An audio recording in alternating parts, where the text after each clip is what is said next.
మన జన్మ జాతకంలో గురువు యొక్క బలం లేకపోతే ఎన్ని రాజయోగాలు ఉన్నా వృధానే.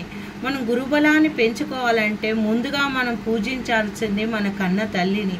తొలి గురువు ఆమెనే. ఆమె లేకపోతే మనం ఈరోజు ఏ గురువుని కూడా పూజించలేము.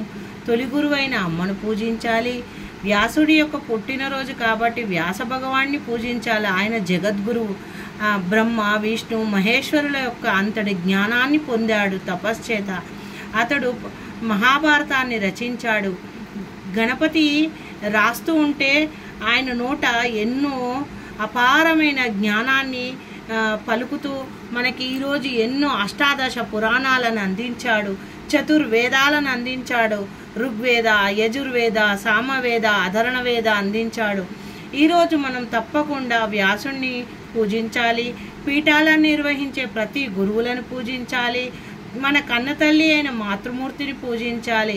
ఎక్కడైతే గురువులు ఉంటారో అక్కడ జీవితాలు వెలుగుతోని వికసిస్తాయి.